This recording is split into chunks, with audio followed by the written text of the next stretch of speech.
때는 너무 낯설은 길이어서 되게 헤매고 왔거든요. 근데 오늘 올 때는 가까이 올수록 기억이 나더라고요. 내가 왔던 데가 맞구나. 그런 마음으로 왔습니다. 오늘 이렇게 주고 보니까 7월 21일 설립주일이요. 저희랑 같은 주였는데요.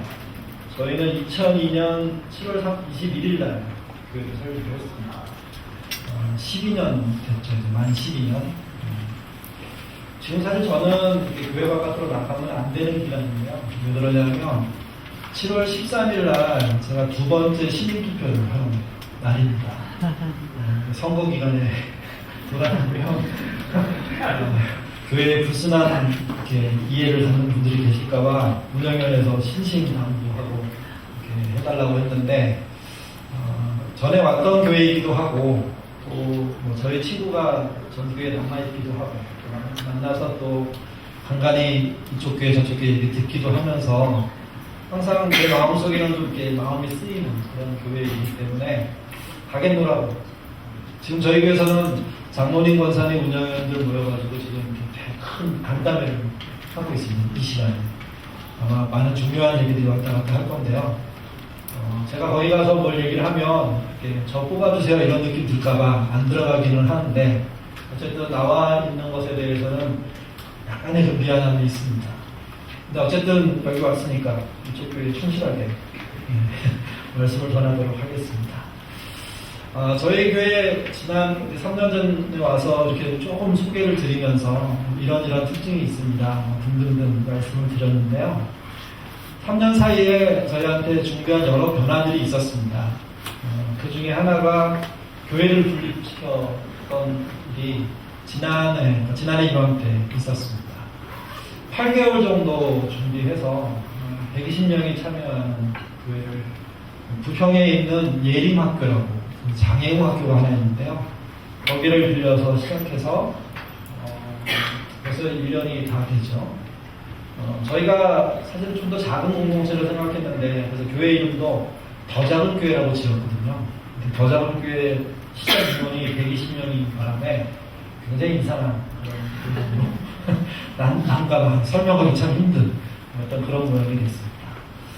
저희가 분립을 하면서 굉장히 여러 가지 위기가 있었어요. 왜냐하면 10년 정도 된 교회가 분립을 하는 게 옳으냐 하는 문제도 있었고요. 250명 넘어서 이제 300명, 320, 30명 가고 있을 텐데 지금 이렇게 분립을 하면 성장의 동력을 잃어버리는 거 아니냐 이런 말도 있었고 그래서 오랫동안 고민하고 2년 동안 교인들이 기도하고 또 준비위원들이 하면서 결국은 그럼에도 불구하고 건강한 분립이 필요하고 그 분립이 저희 교회의 건강성을 유지하는 데 도움이 크게 된다 이런 판단으로 하게 됐고요.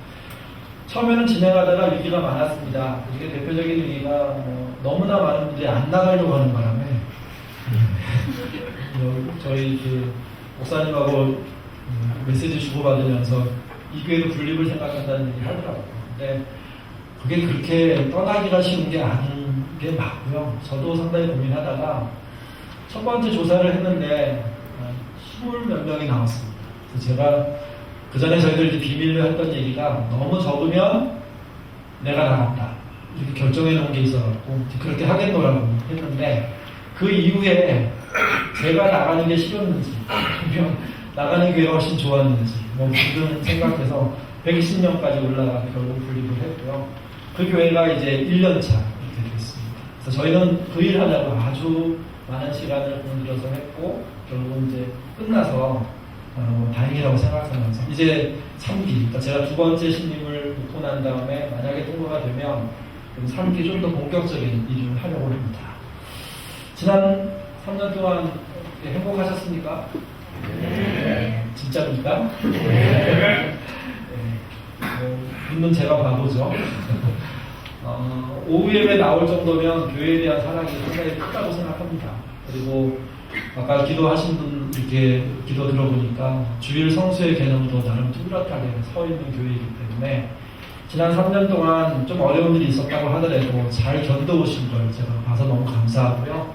잘 왔으니까 앞으로 한 해 한 해도 열심히 가셔서 일산에 문제 있는 교회 많다는 얘기 들리지만 또 건강한 우리 교회를 통해서 그런 부분들이 상쇄되는, 그리고 하나님 나라의 건강성들이 이 지역에 퍼져서 그런 건강을 추구하는 교회들이 또 연합하고 함께하고, 정말 누군가 성시화라고 얘기했는데요, 부흥회에서 성시화되는 게 아니라 그런 운동, 건강성을 통해서 성시화를 만드는 그런 우리 교회 되시기를 주님의 이름으로 부탁드립니다. 네. 오늘 말씀은 건강한 성도가 건강한 교회다, 이런 제목의 말씀입니다. 천주교에서 신부님은요, 아주 절대 권한을 가진 분입니다. 미사를 접전하고 성체를 나눠주고 출생부터 인정까지 성도의 영적인 모든 여정과 함께하고요. 그리고 특별히 그 고해성사는 우리는 없는 신부가 죄를 듣고 용서해주는, 사해주는 그런 막강한 권력을 갖고 있습니다. 그래서 신부는 아버지라고 부르잖아요. 육의 아버지라는 뜻이 아닙니다. 영적인 아버지라는 뜻입니다. 성당마다 사목위원회라는 게 있습니다. 이게 주임 신부를 돕고 또 교회를 원활하게 운영하기 위한 성도들의 모임인데요. 보통 그 천주교에서는 그것을 평신도 으뜸 모임이라고 합니다. 근데 이 으뜸 모임이 신부님하고 충돌이 생기면 신부님의 단 한마디에 그 모임이 사라지는, 그 정도의 신부는 권력을 가지고 있습니다. 그리고 그 권력의 극단이 무엇입니까? 파문이라는 거죠. 교인을 그가 잘못한 내용을 따라서 교회 바깥으로 쫓아낼 수 있습니다. 한국교회에서는 교회에서 이렇게 쫓겨나면 다른 교회 가고 등록하고 다시 시작하면 되지만 천주교는 그게 불가능합니다. 파문은 어떤 의미냐면요, 천주교회는 하나님 나라예요. 천국이에요. 구원의 방주예요. 근데 그 방주로부터 쫓겨나왔으니까 지옥으로 떨어진 겁니다. 그 지옥으로 떨어진 결정을 누가 하냐면 신부가 할 수가 있습니다. 이 권력이 얼마나 대단합니까? 신부들 중에 권력이 또 가장 큰 분이 있죠. 그분을 교황이라고 합니다. 그 신부들의 어떤 수장 역할을 하는 분입니다. 여러분, 266대 교황이 누군지 아십니까? 그분의 원이름은 모두들도 이게 이름 붙인 어떤 호칭은 알게 되는데, 이게 프란체스코. 그러니까 프란체스코 교황은 아르헨티나 출신이고요. 천주교로 치면 비주류 출신이에요. 그러니까 비주류가 교황이 됐습니다. 그리고 그분이 교황 되고 난 다음부터 굉장히 전 교황들하고는 다른 행보를 보여가지고 신문이나 인터넷이나 아주 TV나 종종 올라와서 얘기를 이렇게 듣게 되는데, 여러 가지가 있습니다. 저녁에 교황청에서 일반 사제옷으로 갈아입고 나가서 거린들과 함께 먹기도 하고 마시기도 하고 돕기도 하고 이런 일도 하고요. 그리고 어린아이가 강단에 올라오는데, 저희보다 강단이라는 개념이 굉장히 강력하거든요. 거기는 거의 지성소의 개념을 갖고 있는데, 거기에 올라온 아이를 전에 같으면 이미 밑에서 경호원들이 막았을 건데, 자기 자리에 앉아도 자기를 붙잡아도 머리를 쓰다듬으면서 얘기하는, 그 정도로 아주 파격을 보이기도 하고요.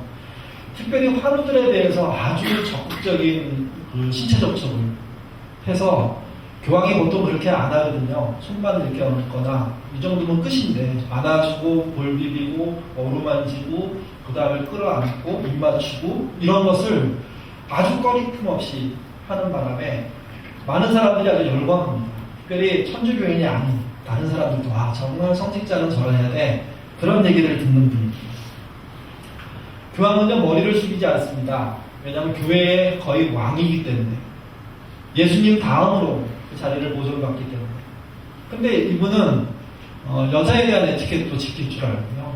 특별히 자기의 믿음과 다른 그 요르단 왕비가 왔을 때는 고개까지 숙여서 인사하는, 그래서 아주 시끌시끌했습니다. 교황이 저래도 되냐, 천주교의 권위가 떨어지는 거 아니냐, 이런 얘기도 있었고요. 그리고 여성 성도의 발을, 세족식을 해주는 바람에 또 굉장히 얘기도 많이 나왔죠.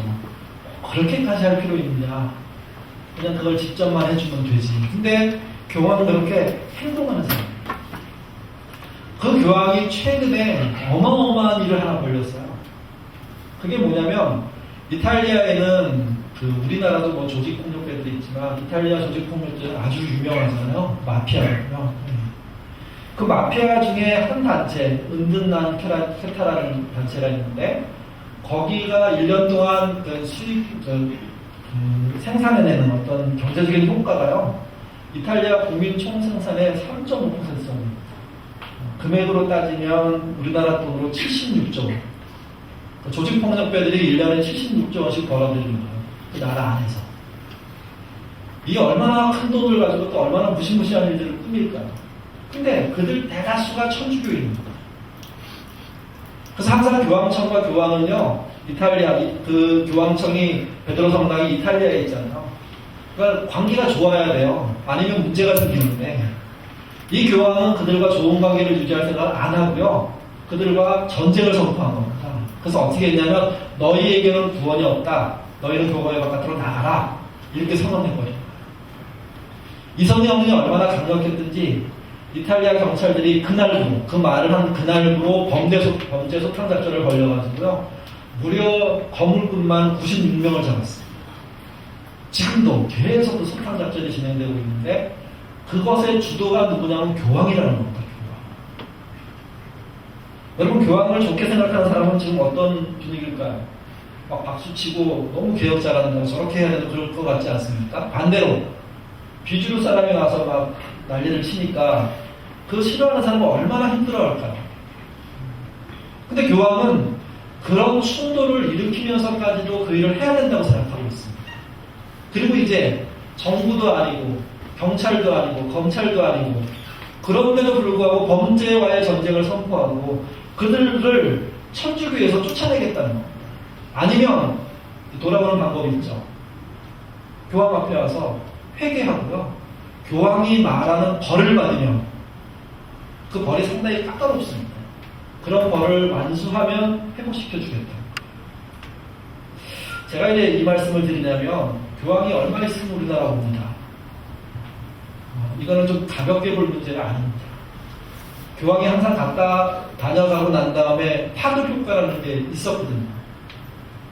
만약 그 당시에 한국교회가 건강하고 잘 버틸 수 있으며 제대로 가고 있으면 뭐 오는 게 뭐가 두렵겠습니까? 근데 오늘날 한국교회에서 벌어지는 많은 일들, 또 한국교회 주류사회에 포함되어 있는 각 교회 장로님들, 권사님들, 목사님들, 그분들의 문제가 우리 사회의 주요 이슈잖아요. 그렇게 다뤄지고 있지 않습니까? 그래서 교회 다니는 사람들끼리는 좀 실수하는 말을 들어도 아이고 그럴 수 있나 보다, 이해할 수 있는 부분이 있다고 하더라도 세상 사람들은 그렇지 않아요. 그 교회 젊은이들은요, 많은 부분에서 그런 분들 동의하지 않습니다. 근데 그런 분위기가 막 퍼져가고 있는 상태에서 세계 개혁을 주도하고 있는 교황이 우리나라에 오면 그가 여기저기를 막 돌아다닐 겁니다. 그리고 뭐 이런저런 문제에 막 개입할 거고요, 뭐 세월호 같은 것에 대한 이야기를 할 거고, 아주 여러 가지 이야기를 퍼뜨릴 건데, 그러면 한국교회는요, 어쩌면 더 천덕꾸러기가 될지도 모릅니다. 제가 왜 이렇게 어두운 얘기부터 말씀드리냐면, 지금 우리나라의 교회 상황을 좀 우리가 잘 알 필요가 있습니다. 우리 교회가 3년 동안 해오면서 오후에 왜 그때도 이 정도가 안 됐을 것 같은데, 숫자가. 근데 오후에 이렇게 많은 거 보니까 굉장히 사실은 지금 저는 참 고무적이다, 잘해오셨구나, 수고하셨구나, 이런 마음이 드는데, 이렇게 조금씩 성장하는 교회는 아주 규모가 큰 교회 말고는 별로 없습니다. 요즘 개척하면 100교회를 개척하면 2개가 살아남냐 마냐 지금 그렇게 얘기하고 있거든요. 100여 명 교회, 200여 명 교회들이요, 아주 소문 없이 이렇게 줄어드는 일들이 계속 벌어지고요. 그럼에도 불구하고 한국교회 많은 사람들이 성장하고 있다고 생각하고, 근데 그건 대부분 큰 교회 이야기죠. 그 옆에 있는 든든한 교회나 이런 교회 이야기죠. 베델교회나. 근데 그런 교회들도 안으로 들어가면 골반 터져 있고 뭔가 허상을 갖고 있는 부분들이 있지 않습니까? 그러니까 여러분의 교회는 상당히 좀 역행하는 거예요. 다른 쪽으로. 다들 죽어가고 있는데 사는 것이 있으니까 뭔가 사는 원동력이 있겠죠. 뭔가 교회가 움직이는 힘들이 있겠죠. 잘 가는 구석이 있고 그 구석들이 상승작용을 일으켜가지고 한 스텝 한 스텝 가는데 도움이 되는 모습이 된다고 생각합니다. 근데 한국교회는 아닙니다. 더 많이 줄어들 거라고 생각하고 있어요. 지금 한국교회를 700만이 안 된다고 얘기하거든요. 근데 그 700만 안에도 누가 들어가 있냐면 이단들이 들어가 있어요. 한 600만 이하로 550만까지도 지금 보고 있는데요. 저희 어렸을 때 1000만, 1100만 얘기 들었고 2000만 될 거라고 얼마나 소망하고 기도했는지 했는데 그게 얼마 지나지 않아서 쭉 떨어지더니 500만까지 위협받는 그런 때가 됐다는 거죠. 근데 그건 그만큼 한국교회가 제대로 가기 때문에 받는 핍박이 아니라 잘못 가고 있기 때문에 벌어지는 일들이라는 거죠. 거기다가 천주교가 그렇게 건전하다고 말할 수는 없지만 사람들의 눈에 보이기에는 괜찮아 보이는 거예요. 근데 개혁을 주도하는 교황이 만약에 와서 더 좋은 효과를 나타내면 한국교회는 아마 더 많이 비난받을 거예요. 그리고 한국교회 그 정부에 나가 있는 중요한 그 일을 하는 분들이 실수가 없으면 좋은데 실수가 하면 할수록 더 어렵겠죠. 그래서 지금은 위기입니다. 여러분 교회는 그 크는 기회일 수 있지만 한국교회 전체는 죽어가고 있는 모습. 그래서 여러분 잘 살아나셔야 됩니다. 잘 견디셔야 되고요. 4년, 5년, 6년, 7년, 10년 이렇게 가면서 여러분의 새가 불어나는 것도 중요하지만 여러분이 진짜 이 지역의 건강한 교회가 되셔야 됩니다. 오늘은요, 건강한 성도가 건강한 교회라는 이야기를 좀 하고 싶은데요. 오늘 본문은 북이스라엘과 남유다에서 활동했던 미가라는 선지자가 쓴 이야기입니다. 미가가 했던 이야기는 유대 땅 온통 종교적인 부패 때문에 경제적인 불이 때문에 망하고 있다 하는 이야기를 전달하고 있습니다. 그래서 미가서는 경고하는 내용이에요. 전부 다. 이렇게 하면 망한다, 이렇게 살지 마라 이런 경고들이 계속 나열됩니다. 미가서 전체로 제일 중요한 단어는 세 가지로 볼 수 있는데요. 하나가 정의고요. 두 번째가 자비고요. 세 번째가 동행입니다. 정의, 자비, 동행. 이 세 단어가 가장 중요하게 거론되고 있고 그게 실제 모든 이슈를 이끄는 그런 단어입니다.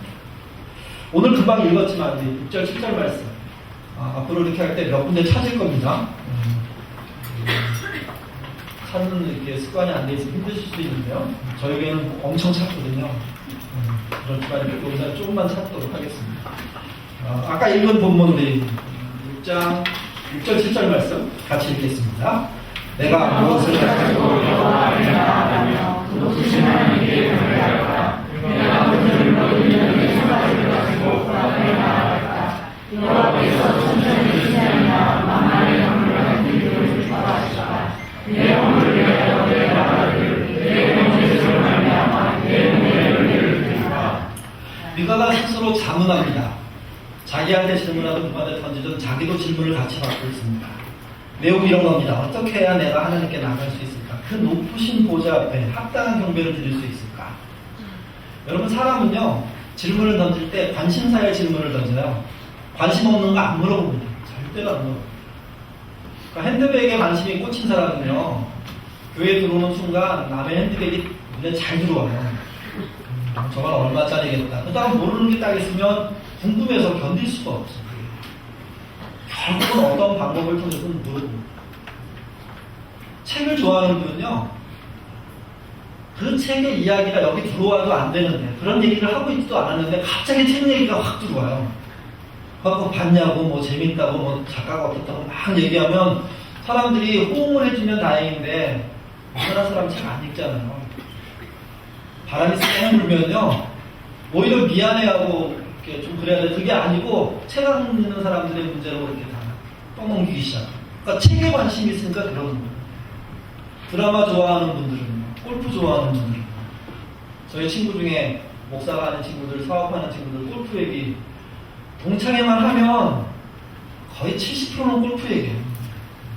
저희 또래가 많이 친하거든요. 그래서 어딜 가면 좋다고 막 거의 모든 얘기가 자기 관심사대로 가는 거예요. 그러니까 미가라는 사람의 관심사는 어떻게 하면 하나님께 가까이 갈까요? 그러니까 우리 신앙도 사실은 하나님께 가까이 가는 게 굉장히 중요하지 않습니까? 그렇게 물으면서 또 자기가 답도 합니다. 이런 식으로 답을 해요. 재물을 하나라도 바치면 갈 수 있을까? 1년 된 송아지, 이 송아지가 가격이 상당한 건데요. 꽤 부자만 드릴 수 있는 겁니다. 그 송아지를 드리면 되는 걸까? 아니, 그보다 더 크게 수천 마리의 순양을 드리면 될까? 수천 통의 올리브 기름을 부으면 될까? 자기가 할 수 있는 모든 걸 동원해서 하나님을 감동시키고 싶은 거죠. 그러니까 그런 관심, 그런 노력 갖는 거 굉장히 좋습니다. 그리고 그것이 절실하면 절실할수록 사실은 본인이 원하는 답을 보지 못한다고 하더라도 하나님이 알려주시고 싶은 답은 볼 수가 있습니다. 왜 그러냐면 그 부분을 하나님이 약속하셨기 때문에 그래요. 요한복음 10장 20절 제가 읽어드립니다. 보혜사 곧 아버지께서 내 이름으로 보내신 성령 그가 너희에게 모든 것을 가르치시고 내가 너희에게 말한 모든 것을 생각나게 하시리라. 그게 주님께서 떠나시면서 오시는 성령님이 하실 일이라고 말씀하셨어요. 그 내용이 무엇입니까? 모든 것을 가르쳐 주시겠다. 이미 알고 있는 건 생각나게 하시겠대요. 우리가 의문을 갖는 게 특별히 어떤 주제에 의문을 갖느냐가 굉장히 중요합니다. 왜냐하면 그것은 답을 끌어낼 수 있기 때문에 그렇습니다. 미가서 6장 6절 7절의 그 질문들은요 8절을 끌어내요. 그 8절 말씀 같이 읽겠습니다. 사람아 주께서 선한 것이 무엇임을 내게 보이셨나니 여호와께서 내게 권하신 것은 오직 정의를 행하며 인자를 사랑하며 겸손하게 내 하나님과 함께 하는 것이 아니냐. 미가가 물어서 얻은 답입니다. 그 답의 내용이 세 가지로 정리되는 첫 번째가 정의를 행하며가 하나고요. 두 번째가 인자를 사랑하며 겸손하기가 두 번째입니다. 세 번째가 내 하나님과 함께 행하는 것, 줄여 말하면 동행이죠. 그러니까 하나님께 제물을 드릴까, 뭘 할까, 헌금을 할까, 뭐 여러 가지 생각을 했는데 하나님이 원하시는 그게 아니라는 겁니다. 정의와 자비와 하나님과의 동행을 원하셨어요. 나는 수천만 마리의 수양을 원하지 않는다. 나는 엄청난 양의 올리브 기름을 원하는 게 아니다. 네가 나랑 함께 가는데 그 함께 가는 길 첫 번째가 공의를 행하는 거고 두 번째가 자비, 헤세드를 행하는 거다. 그렇게 말씀하시는 겁니다. 사실 사람이 살아가면서 가장 일치해야 될 관계는 부부라고 저는 생각합니다. 그리고 가족이라고 생각합니다. 근데 부부의 일치는요 두 가지로 할 수가 있습니다. 첫 번째 일치는 이런 거예요. 선으로 일치된 부부. 선한 100% 깨끗하고 완벽한 게 아니라 선한 의지, 선한 대화, 선한 방향, 선하게 살려는 노력, 수고대로 일치가 되는 그게 대화가 되는 부부. 그걸로 함께하는 부부. 그런 부부가 한 그룹이 있다고 생각하고요. 또 하나는 뭐냐면요. 악으로 일치하는 부부. 선으로 일치하는 부부가 많을까요? 악으로 일치하는 부부가 많을까요? 여러분 어떻게 생각하십니까? 도나 개나요? 저는 거리 잘 나오는데 그 선한 부부와 악한 부부 이런 부부도 있어요. 아내는 선한데 남편은 악하고 남편은 선한데 안 하고 그 부분은 빼고 일치한 게 아니잖아요. 일치할 때는 왜냐하면 일치하면 탄력을 받습니다. 선한 데 일치하면 선한 일에 탄력을 받고요. 악한 일에 일치하면 악한 일에 탄력을 받죠. 선한 부부가 많아야 되겠습니까? 악한 부부가 많아야 되겠습니까? 선해야죠. 그러면 여러분 주변에는 선한 부부가 많습니까? 악한 부부가 많습니까? 도나 개나네. 이 사회가 악하다는 건 사실 악한 부부가 많다는 얘기를 반증해 주는 것이기도 해요. 또 하나는 선이란 말을 할 때 하나님이 인정하는 진정한 선이냐 우리끼리 말하는 도덕적인 선이냐 이 문제도 좀 있겠죠. 저 부분은 덕 없이도 잘 살고요. 이런 의미에서의 선은 그냥 우리 사회가 통하는 거고요. 하나님이 의롭다 인정하는 선은 그건 좀 다를 겁니다. 물론 그걸 모두를 선이라고 취급하더라도 선보다 악이 많지 않을까 하는 게 요즘 우리가 이 시대를 보는 거예요. 만약 여러분 주변에 선한 부부들이 많다면 그 마을 참 좋은 마을이에요. 이사 가지 마십시오. 악당 한번 만나시면 정신이 하나도 없습니다. 그냥 밑에 층, 위에 층 잘못 만나면 무리실 수도 있지만 생기는 그 부작용이라는 게 거의 죽음 아닙니까? 그 집에 가면서 긴장해요. 문을 열면서부터 까치발로 돌아다니고요. 새벽에도 올라오니까 그 사람이 악하다는 뜻이 아니라 이웃이 누구냐에 따라서 굉장히 삶이 달라지는 거 아닙니까? 근데 이웃 중에 이웃이 부부거든요. 근데 그 부부가 선으로 일치하지 않고 악으로 일치한다면 어떤 일을 저지를까요? 조폭 같은 부부라고 할 수 있는지 모르겠지만 자기 이익으로만 똘똘 뭉쳐있다면 어떤 일을 자행할까요? 내 새끼만 챙기는 사람이라면 그 주변 사람들을 어떻게 살려고 할까요? 생각보다 심각합니다. 오히려 이게 나요. 악한 부인, 선한 남편, 악한 남편, 선한 부인, 이게 오히려 날지도 몰라요. 왜냐면 자기들끼리 싸울 거니까. 근데 악으로 똘똘 뭉쳐갖고 바깥에 나가서 모든 사람을 적으로 보고 막 싸우기 시작하면 그건 답이 없어요. 여러분 회사가 그럴 수 있지 않나요?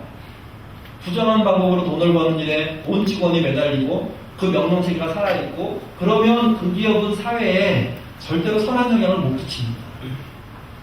우리가 큰 기업들 보고 실망하는 게 뭐예요? 수백억의 비자금 같은 거 나중에 발견될 때 그래도 이미지가 좋았는데 저러면 되나? 이런 아쉬움이 드는 게 그런 거 아닙니까? 그 자금을 만들기 위해서 거기다가 돈 벌었을 것이고 그 돈이 그렇게 모였으니까 좀 부정한 집단이 되는 거 아닙니까? 근데 문제는 교회도 그렇거든요. 수단 방법 가리지 않고 나만 성장하고 나만 크기 위해서 나만 복받기 위해서 믿는 사람들이 많아지고 있기 때문에 한국교회를 개독교라고 부르기도 하고요. 기득교라고도 부르는 기득권교. 그런 식으로 폄하하는 이유가 뭘까요? 교회의 악함을 누군가는 봤다는 거예요. 안에서도 보고 바깥에서도 보고 그들이 모여서 얘기하다 보니까 일치하는 부분이 있다는 거죠.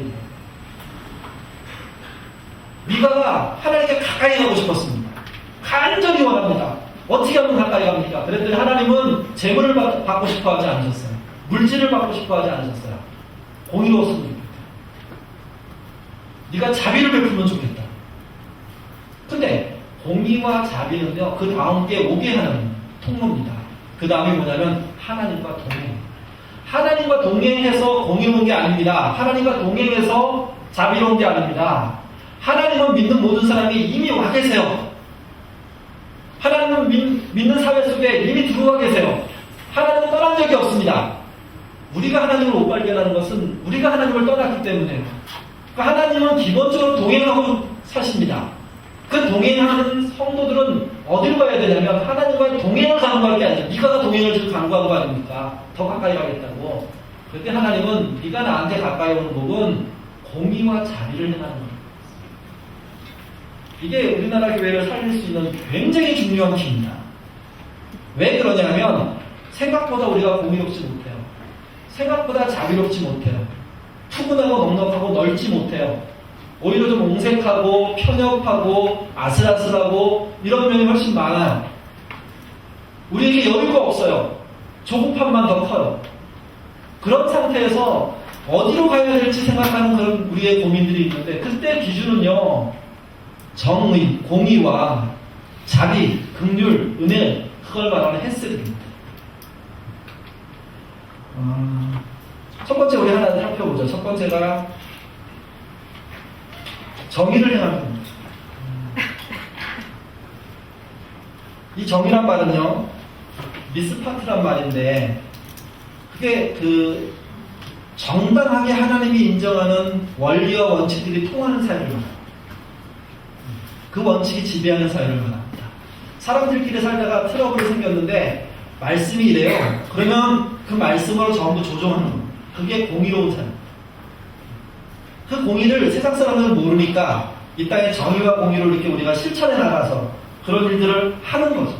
그런 일들을 펼치는 거죠.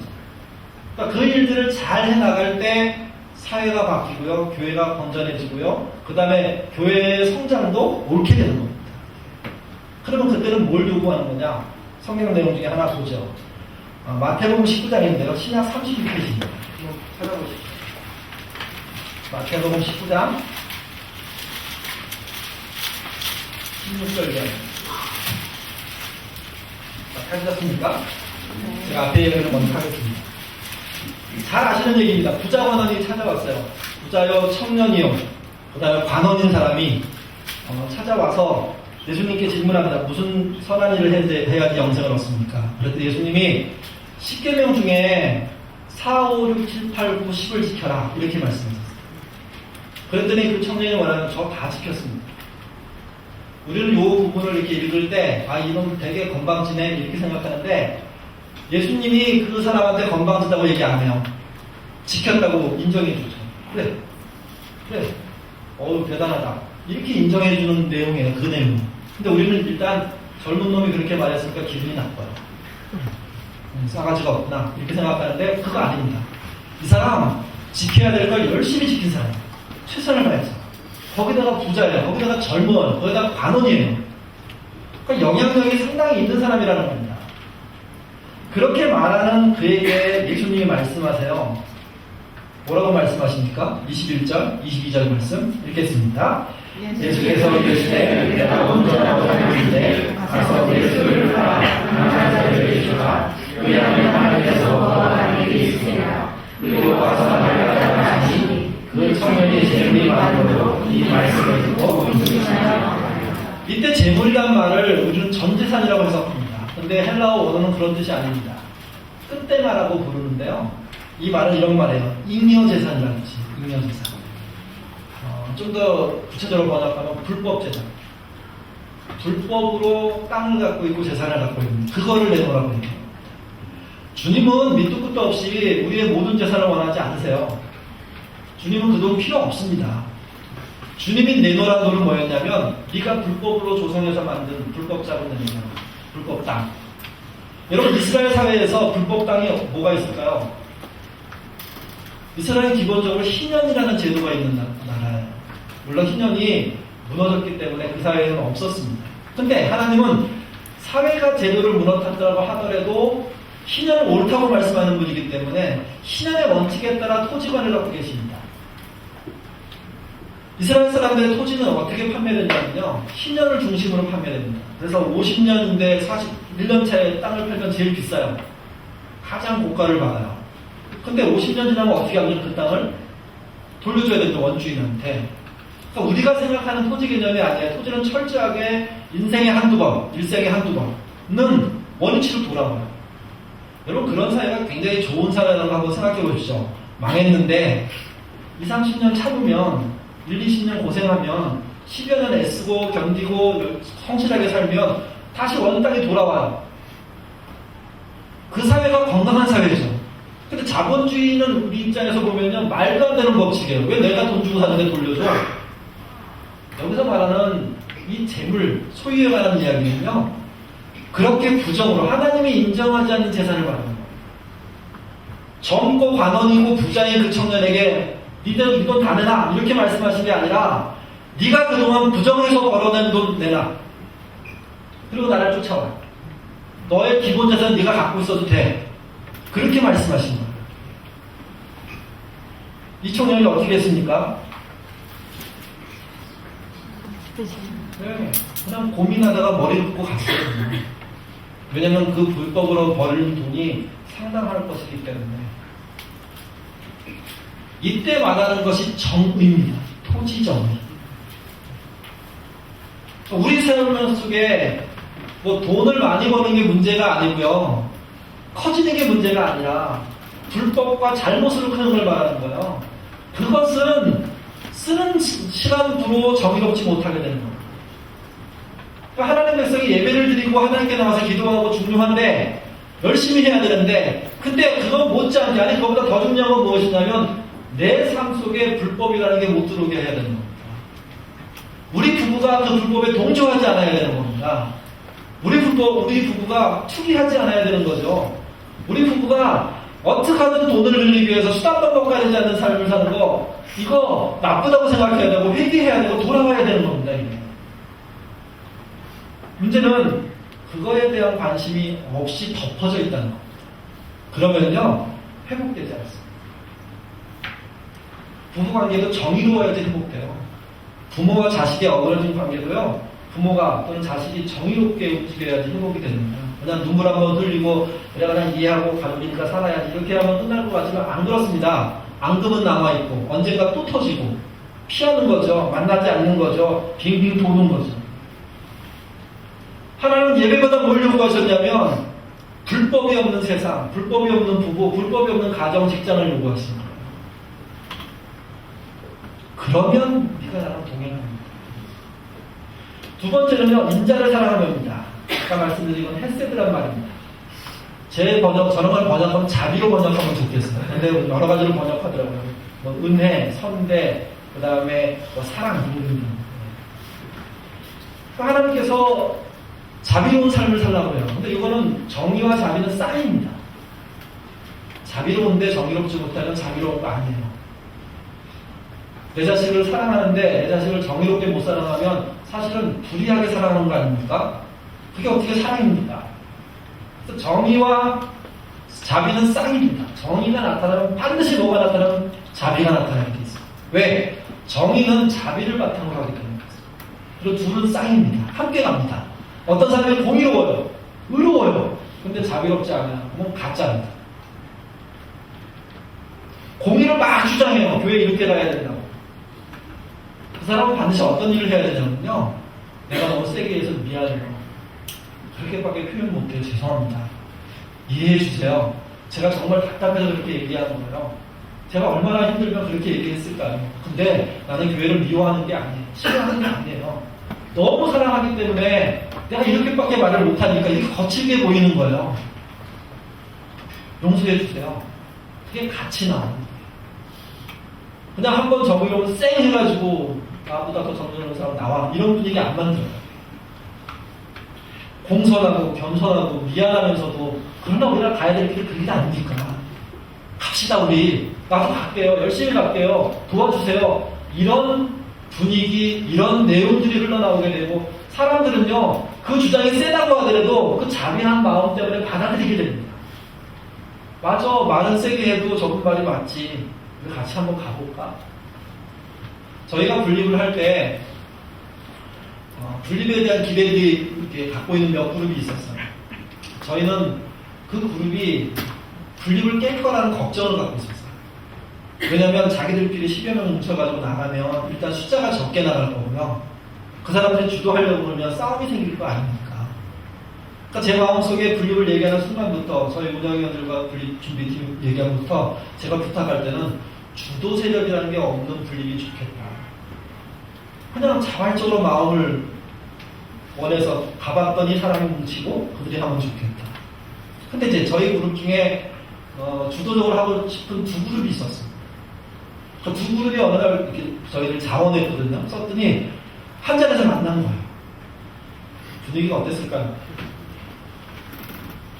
여러분 이렇게 느껴지지 않습니까? 기분 서로 나빠하는 그룹이 한 자리에 모였으니까 열심히 저희가 설득을 해서 그룹이 이렇게 나눠졌어요. 다행스럽게.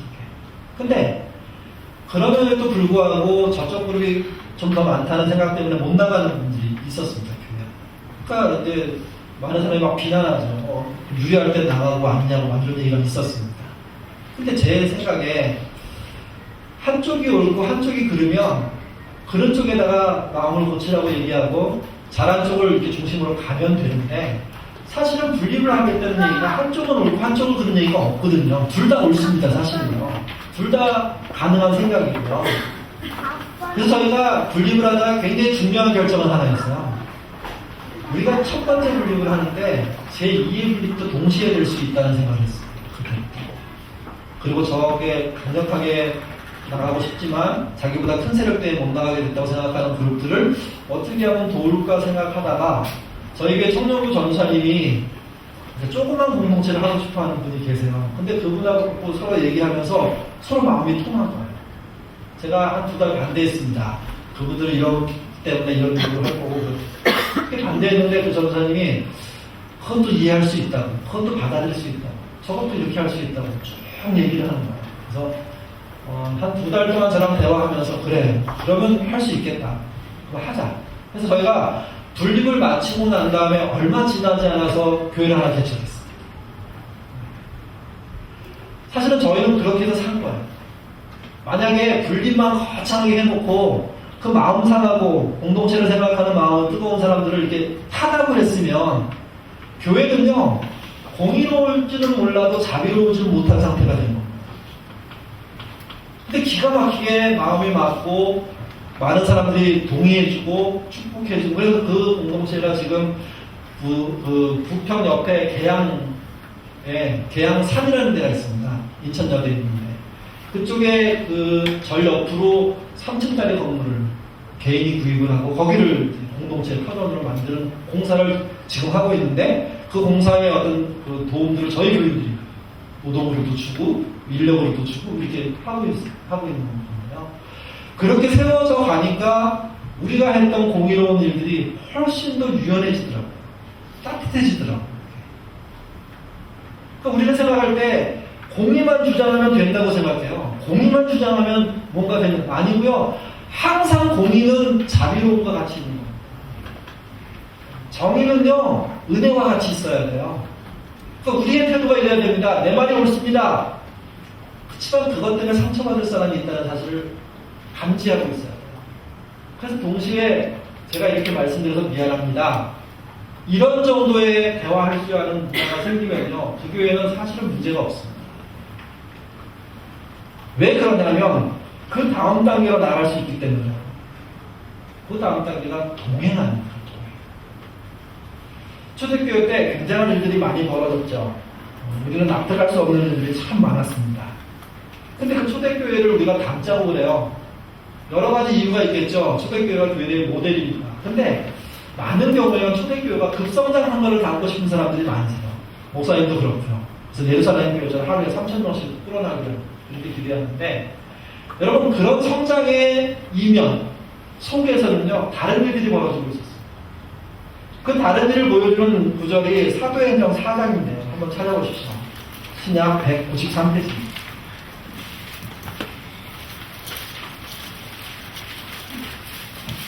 신약 193페이지 4장 32절에서 37절입니다. 찾았습니까? 다시 한번 읽겠습니다. 믿는 우리가 한 마음과 한 뜻이 되어 모든 것을 서로 통용하고 자기 제도를 주도비라도 자기 것이라 하는 이가 하나도 없다. 사도들이 큰 권능으로 주 예수의 부활을 주도하니 우리가 큰 은혜를 받아 그 중에 가난한 사람이 없으니 이는 밥과 지식에 있는 사람은 사도들의 발 앞에 두매 그들이 각 사람의 길을 따라 나누어 예. 나눔이 잘 됐다는 얘기 같아요. 이 얘기를 다 하는 거예요. 자비로운 일들이 벌어졌죠. 그러나 공의도 세운 거죠. 근데 여러분 이 나눔 속에 역할한 사람이 있습니다. 초대교회, 특별히 예루살렘 교회, 안디옥 교회 아주 중요한 인물. 그가 누구냐면 바나바죠. 초대교회가 신비로운 나눔을 하고 있었다는 얘기를 금방 기록한 그 바로 뒤에 바나바가 등장합니다. 36절, 37절 읽겠습니다. 우로에서 나는 유대 사람들이 이름은 요셉이라 사도들이 이끌어 바나바가 하니 그가 같이 있음에 하나 그 값을 가지고 사도들에게 어떤 사람을 소개할 때 누구의 아들을 들으면 그 아버지가 중요한 겁니다. 우리는 아버지를 잘 모르지만 그 사회에서는 아버지의 아들이니까 아버지가 누군지 알아야 그 사람을 설명할 수 있다는 얘기죠. 반대로 그 사람을 이해하려면 아버지를 반드시 이해해야 된다는 얘기도 됩니다. 바나바를 소개할 때 뭐라고 소개합니까? 레위인 이렇게 위에 있는 위로의 아들로 설명하지만 그와 관련된 집안 얘기를 하는데 레위인입니다. 여러분 질문 드릴게요. 레위인은 땅을 가질 수 있습니까? 없습니까? 근데 그 시대의 레위인들은 갖고 살았습니다. 더불어 바나바는요 디아스포라 유대인 레위인이에요. 흩어져서 사니까 외국에 나가 사니까 땅을 안 갖고 경작을 안 하고 살기가 너무 힘드니까 애써 돈 모아가지고 샀을 겁니다. 그건 자기 소유가 됐고 아버지로부터 뭐 물려받을 수도 있고요. 근데 그가 오순절 성령을 체험하고 난 다음에 한 행동은 뭐냐면요, 자기가 갖고 있는 토지를 팔았습니다. 왜 그랬을까요? 이 사람의 믿음이 좋아서 아니요. 자신이 레위인임에도 불구하고 잘못 살았다는 걸 깨달은 겁니다. 그래서 자기가 갖고 있는 토지를 팔았어요. 그럼 공의로운 일을 한 거죠. 의롭게 된 거죠. 의롭게 되는 사람이 그 다음에 바로 실수해요. 그렇게 해서 생긴 돈을요, 자기가 흔들고 싶어 하는 게 기본 마음입니다. 내가 냈으니까. 그래서 우리 뭐 유명한 부자들이 재단 만들어 놓고 재단 이사장을 누구 시킵니까? 자기가 할 때도 있고요. 자기 식구들, 아들들, 친척들이 하죠. 그리고 자기 식구들 전부 거기다 취직시켜요. 정부 보조 나오는 거, 거기서 나오는 거의 모든 걸 다시 자기가 다 가져가요. 그게 무슨 공이에요? 정말 그 사람들이 사회를 생각하고 나라를 생각해서 돈을 내놨다면 어떻게 해야 되냐면 맡겨야 돼요. 100%. 손 안 대야 돼요. 그게 자비로운 거예요. 바나바가 어떻게 합니까? 그 돈을 갖고 왔습니다. 어디다 놓죠? 사도들의 발 아래. 원래 헌금은요, 이렇게 드리는 게 아니었습니다. 바닥에 내려놓는 거예요. 절대로 돈이 사람보다 높아지지 않아야 되는 게 교회입니다. 그게 믿음이고요.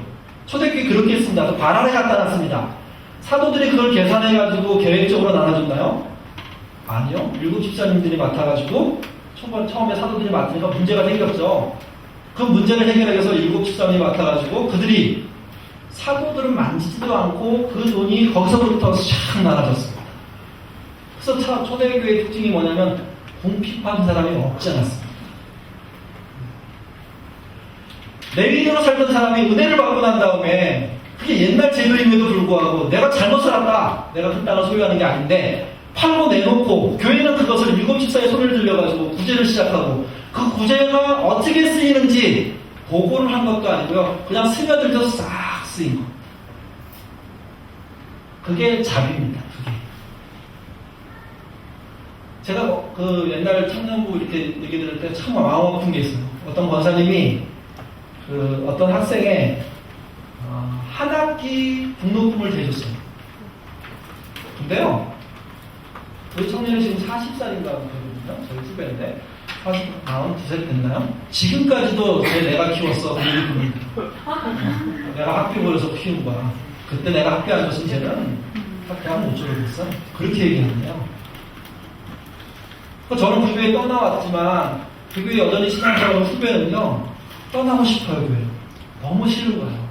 그러니까 애들이 와서 그런데요, 저 할머니 권사님이 아빠 학비 다 내줬어? 뭐라고 대답할까요?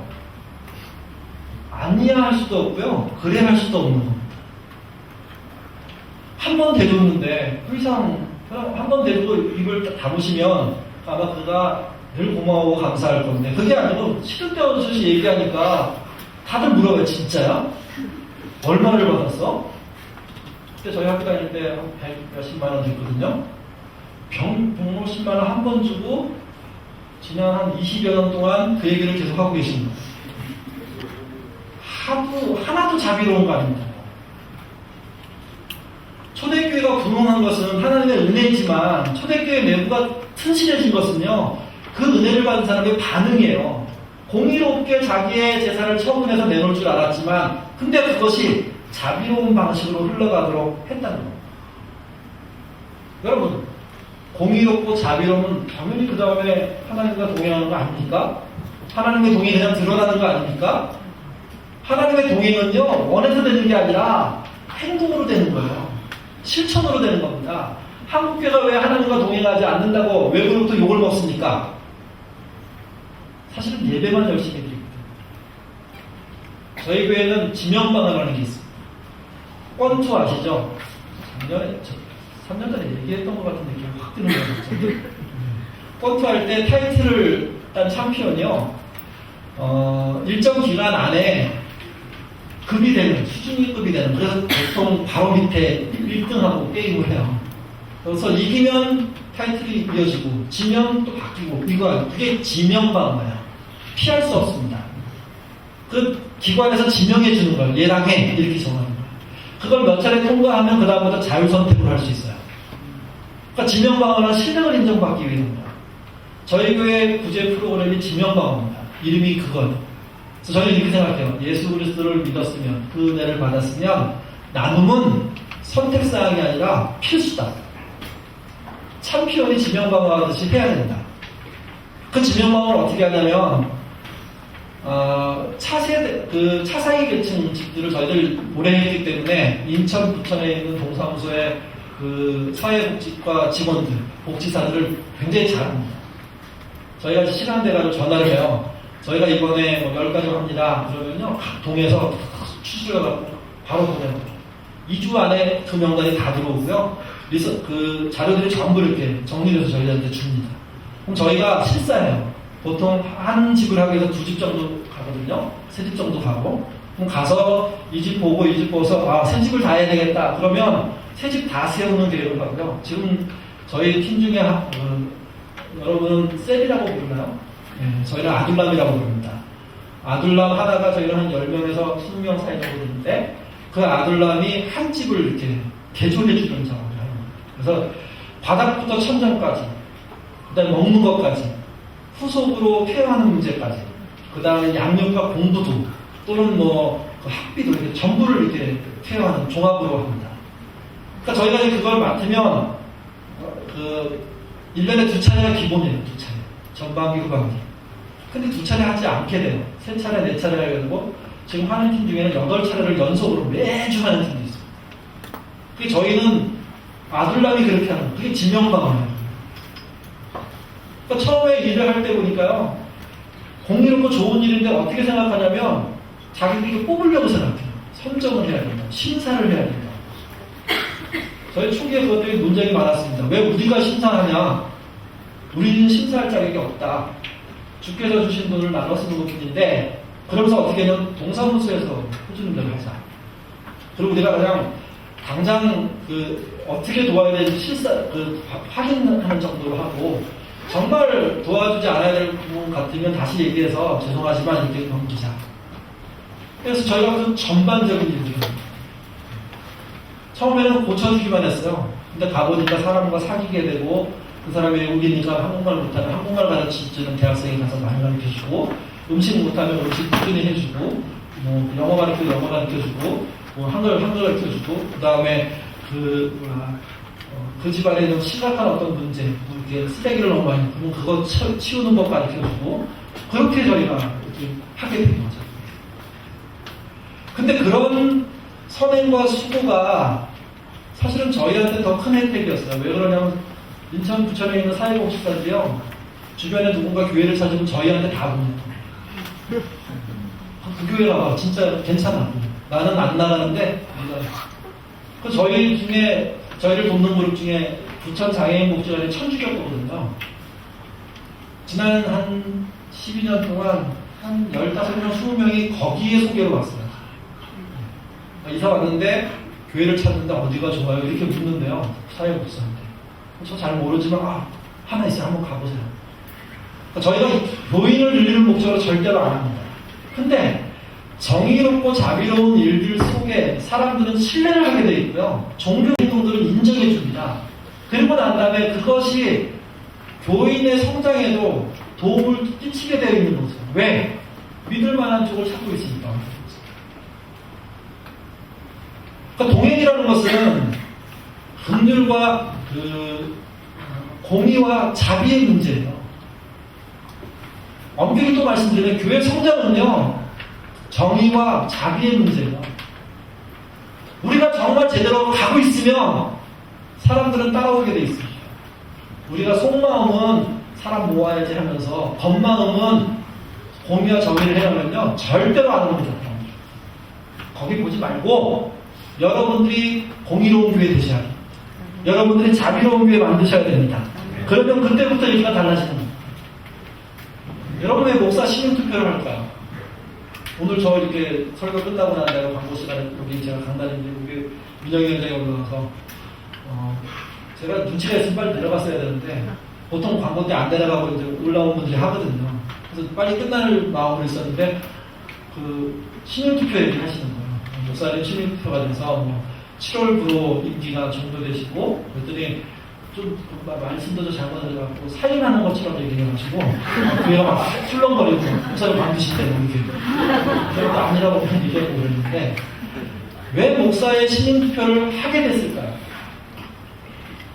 그만큼 목사가 신뢰 못 받는 세상이 되기 때문 아닙니까? 근데 더 중요한 게 있습니다. 그 신임투표를 통해서요 서로 건강하자는 거예요. 우리 목사님에 대해서 생각해보고 나도 내 목회에 대해서 생각을 해보고 내 마음에 찔릴 정도로 미안한 일이 있으면 스스로 관두는 그런 기회를 얻자는 게 그거 아닙니까? 장로님 임기제 그런 취지예요. 장로님을 길들여가지고 마음대로 쓰고 다니는 게 아니라 장로님부터 긴장하고 더 건강한 교회, 공의롭고 자비로운 교회 만들기 위해서 애쓰기 위한 동력으로 삼자는 거예요. 근데 우리는 그런 거 하면 의심받는다고 생각해요. 아니요, 그런 거 하면 건강해집니다. 그런 거 하면요, 훨씬 더 나은 걸 만들 수 있습니다. 더 놀라운 건 그런 걸 하면서 자비롭다. 여러분 교회 분위기는 끝내줍니다. 행복하는 것이 무엇이라는 게 드러나기 시작하고요. 교회를 행복하게 생각하는 사람은 많아지는 거예요, 점점. 저희 교회 재정의 40%를 세상을 위해서 씁니다. 그때 지명방어 방식 같은 거로 씁니다. 한 집 할 때마다 140만원, 200만원 사이 들어가기도 하고, 적을 때는 60만원도 들어가기도 하는데, 저희가 그런 돈을 통해갖고, 저희 예산을, 저희 헌금 최대한 안 받는 교회인데요. 한 1억 정도를 쓰고 있습니다. 그러니까 그 노력과 수고를 할 때, 제일 행복한 사람은 혜택을 받는 사람이 아니에요. 그 일의 현장에 나가 계신 분입니다. 이렇게 눈이 반짝반짝해요. 예배시간 주시는데 눈이 반짝반짝해요. 설교를 잘 못 알아듣겠다고 말씀하시는데 그 발을 걸으면 너무 빨라요. 그래서 제가 나갈 이유가 없어요. 저한테 와서 설명하는데 제가 못 보는 것까지 다 볼 줄 알아요. 그럼 그분은 지역의 동사무소에 있는 사회복지사들하고 얼마나 친한지 몰라요. 나중에는 누구도 챙겨는 사회복지사도 챙겨줘요. 사회복지사도 힘들거든요. 혼자서 엄청난 인원을 맡고 있거든요. 저희 교회에 사회복지사하고 교사가 제일 많은데 생명의 위협도 많은데요. 그냥 제도에 의해서 못 주게 됐는데 자기도 미안한 거 알고 어떻게 하다 걱정하고 오늘 와가지고 막 칼 들고 와서 왜 안 주냐고 이렇게 하는데 그럼 내가 안 주는 게 아니고 나라에서 안 주는 거라고 그렇게 말해도 소용이 없어요. 그래서 생명의 위협을 하고 싶지 않아요. 근데 목구멍이 포도철을 사는 사람이 얼마나 많습니까? 그 어려운 사람 돕다가 나중에요 사회복지사 손을 탁 붙잡고 우리 집사님이 그렇게 얘기하더라고요. 기도해 줄게 잘 될 거야. 사회복지사가 어떻게 눈물이 그러그러해서 예수 안 믿는 사람이에요. 그렇게 움직이는 힘들이 생겨요, 지역에. 그러니까 재정을 바꿔서 쓰려고 노력하는 것은 우리 이런 거에 자랑하기 위함이 아니고 우리 건강을 위해서예요, 우리 건강을. 교회의 건강을 위해서. 교회가 그 사람이 알아도 제대로 된 역할을 하면 그 사람도 마음에 감동받고 변화되지 않습니까?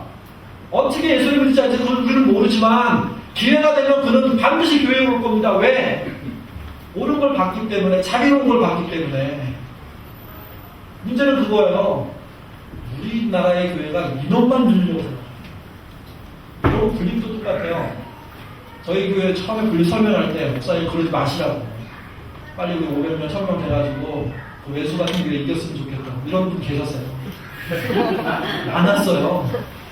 그분 설득하는데 참 마음이 아파요. 설득을 하고 싶지가 않아요. 왜냐면 그분이 생긴 마음의 쓸쓸함이라는 게, 속상함이라는 게, 그 교회를 떠나나왔을 때 받는 상처라는 게 얼마나 큰지, 우리 교회에서 은혜 받고 기도하고 아니지 이렇게 생각하지만 그 사람 만나거나 지나가는 교회 보면 불쑥불쑥 생각나면서 저게 어떻게 이런 마음이 들고 심지어 저주하는 기도가 나올 수밖에 없는 그 자기를 보면 얼마나 초라해지는지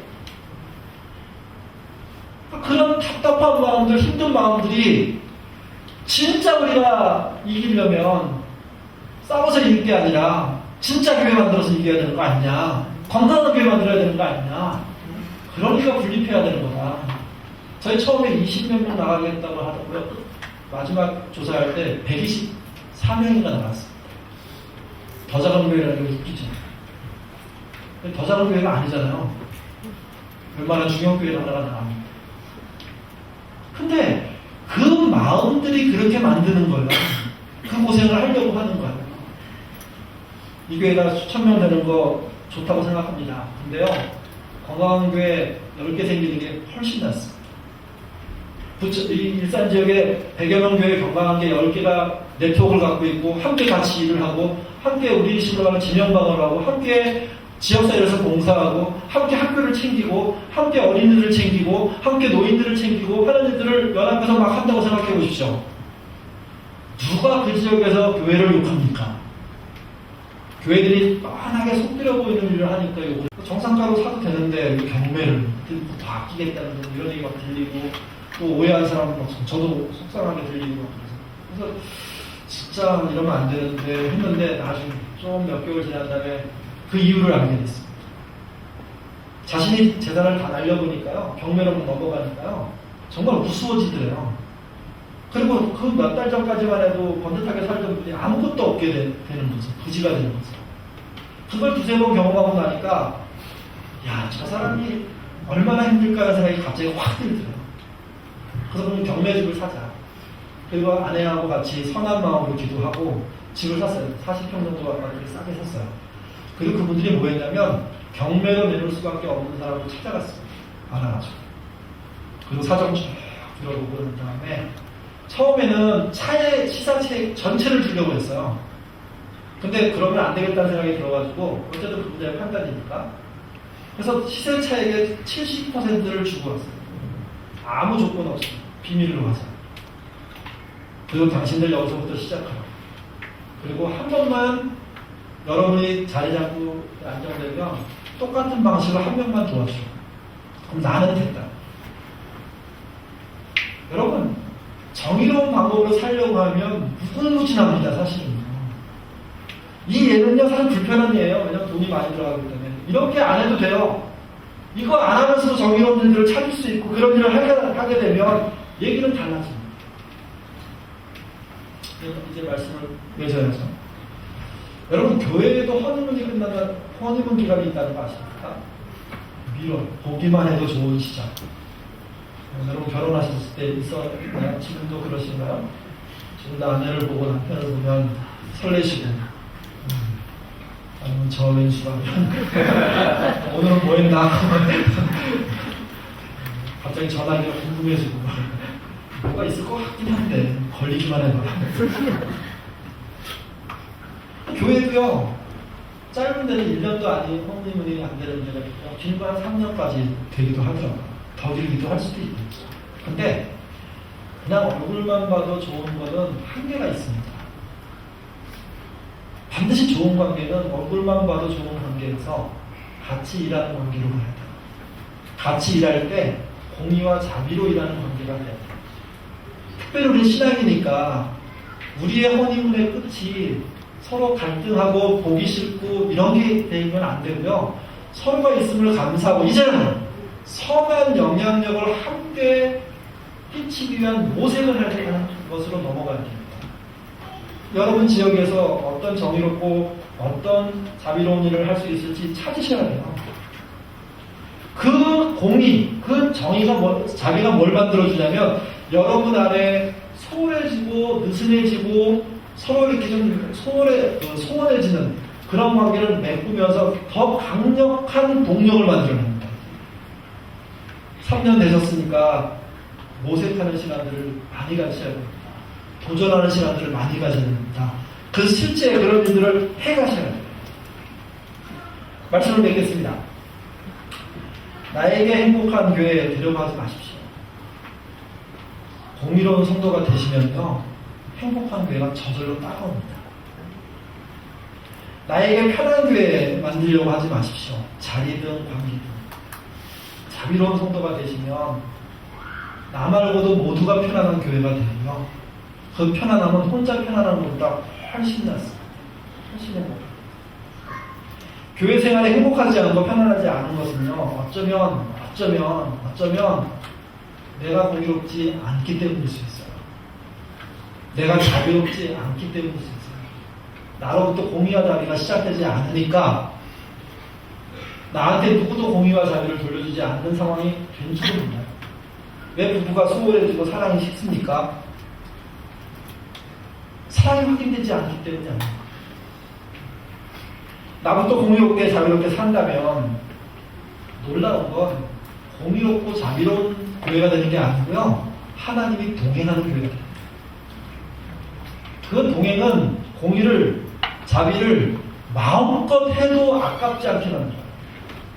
그 동행은 이 세상에 줄 수 없는 정말 놀라운 은혜와 능력을 채워주기 때문에요, 그 교회가 행복해지고 편안해지는 것입니다. 우리 교회가 해가 들어갈수록 숫자보다 공의를, 크기보다 자비를 소중하게 생각하시기를 바랍니다. 그런데 한 해 한 해 가시면 여러분의 인적인 성장도 있겠지만 여러분의 신앙 수준이 하나님이 보시기에 흡족한 것이 되실 것이고, 그 정도의 동행이 나타나면 지역으로부터는요 칭찬받을 수밖에 없습니다. 3년 동안 고생하셨는데 또 한 해 한 해 신중하게 잘 가셔서 진짜 일산지역이 문제가 있다는 교회 많다고 하더라도 우리 교회 때문에, 여러분의 건강성 때문에, 여러분의 공의와 자비 때문에, 여러분의 행복과 그 풍성한 그런 온유함 때문에, 사랑 때문에 오히려 그런 부정적인 일들이 희석되는, 그래서 오히려 건강한 꿈들을 키우는 교회들이 더 많아지는 그런 모토가 되는 교회 되시길, 바탕이 있는 교회 되시기를, 공유와 자비로운 교회 되시기를 주님의 이름으로 축원합니다. 기도하겠습니다. 자비로우신 아버지 하나님, 요즘처럼 어려운 시절에 교회가 잘 안정적으로 성장한다는 게 얼마나 어려운 일인지 모릅니다. 우리가 그동안 한국교회가 성장을 위해서만 몸부림쳤기 때문에 지금 상황이 왔는데, 우리 교회는 성장이 아닌 건강함을 위해서 교회 모양들을 만들게 하시고, 개인이든 공동체든 직장이든 가정이든 관계없이 공의와 자비가 중심이 되는 교회 될 수 있도록 인도하여 주옵소서. 하나님, 그 공의와 자비 그 끄트머리에 동행하신 일을 드러내 주시고, 그래서 우리 교회 생활이 행복하게 하시며 평안하게 하시고, 지역에서도 정말 의미 있는 발걸음, 의미 있는 역할을 하는 교회로 갈 수 있도록 도와주시옵소서. 목사님, 장로님, 권사님, 집사님, 청년들, 교우들 모두가 행복한 교회 되기 원합니다. 그러기 위해서는 수고를 아끼지 않게 하시고, 무엇보다도 공유와 자비로운 교회 만들어가도록 이끌어 주시옵소서.